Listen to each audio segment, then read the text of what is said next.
Salut à tous, ici Frédéric Morel. Bienvenue sur ma chaîne dédiée à la science et aux découvertes scientifiques. Si vous êtes passionné par l'exploration de notre univers et les avancées scientifiques, pensez à vous abonner. Aujourd'hui, on plonge dans un sujet fascinant qui repousse les limites de notre compréhension. Bonjour Allons-y. à tous.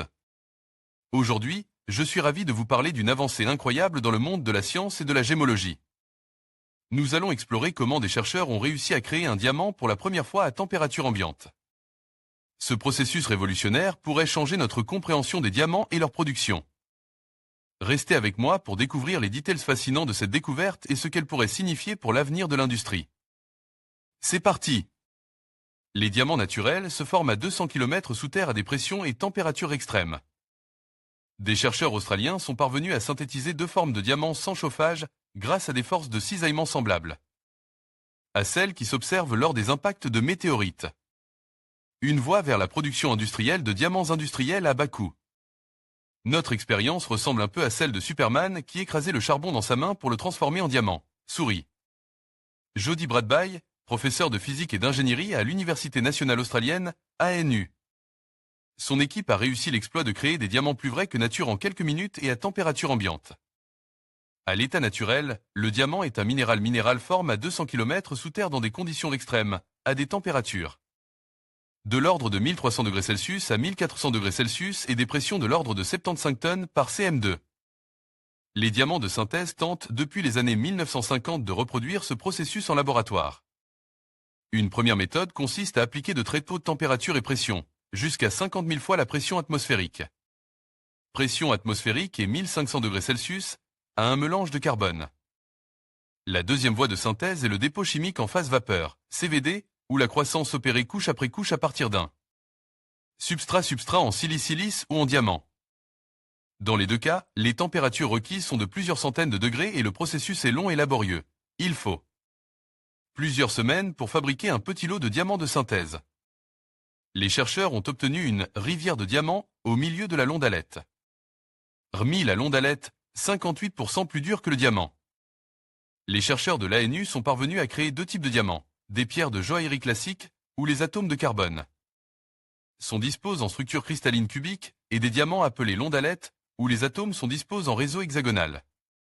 Ce qui les rend 58% plus durs que les diamants traditionnels. Cette forme extrêmement rare de diamant a été découverte en 1967 dans un cratère de météorite. L'équipe de Jody Bradby était déjà parvenue en 2016 à créer de la londalette en laboratoire en utilisant une enclume à diamant pour compresser du carbone amorphe à 400 degrés Celsius, soit la moitié de la température précédemment requise. C'est donc une nouvelle étape qui a été franchie aujourd'hui, décrite dans la revue Small, où les diamants ont pu être obtenus à température ambiante. Le saviez-vous?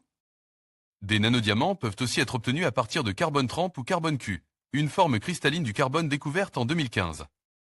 Le carbone Q s'obtient en chauffant et refroidissant rapidement une mince couche de carbone amorphe déposée sur un substrat, saphir, polymère, etc.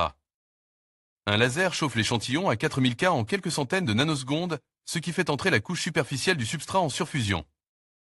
En refroidissant, les atomes s'arrangent de manière uniforme dans l'espace. On peut alors obtenir une cristallisation sous forme cubique et fabriquer des nanodiamants. Force de cisaillement. Pour mettre au point leur technique, les chercheurs se sont inspirés de la façon dont les diamants se forment lors d'impacts de météorites. En plus d'être exposés à de fortes températures et pressions, le graphite y est soumis à des forces de cisaillement. On peut prendre l'image d'un jeu de cartes où le dessus se retire vers la droite tandis que le dessous se retire vers la gauche. Cela oblige le tas de cartes à glisser et les cartes à s'étaler. C'est pourquoi les forces de cisaillement sont également appelées forces de glissement, explique Jody Bradby. Nous avons reproduit ce phénomène en soumettant un petit morceau de graphite à la fois à une pression et à des forces de cisaillement extrêmes. Nous avons obtenu une disposition encore jamais observée auparavant, avec une rivière de diamants 2 fois plus fine qu'un cheveu humain entouré d'une émère et de londalettes. L'équivalent de 640 éléphants d'Afrique sur la pointe d'une chaussure de danse. Pour le moment, la pression exigée est encore colossale, environ 80 gigapascales, l'équivalent de 640 éléphants d'Afrique sur la pointe d'une chaussure de danse. Mais les chercheurs ont bon espoir de réduire cette pression, ce qui donnerait de très bonnes applications dans le domaine industriel. En raison de sa dureté, la londalette pourrait par exemple être utilisée pour revêtir les forêts et les lames d'outils de découpe ou pour améliorer la résistance de certains matériaux. Le prix des diamants de synthèse est déjà inférieur de 10 à 50% par rapport aux diamants naturels. Mais le défi reste de les fabriquer vite et en grande quantité. Le cap est peut-être en train d'être franchi. En conclusion, la création d'un diamant à température ambiante marque une avancée révolutionnaire dans le domaine de la science des matériaux.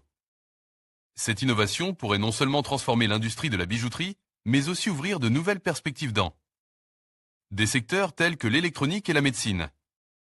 En rendant la production de diamants plus accessible et durable, nous assistons à une véritable évolution qui pourrait redéfinir notre rapport à ce précieux minéral. Restez à l'affût des développements futurs dans ce domaine fascinant. Merci de votre attention.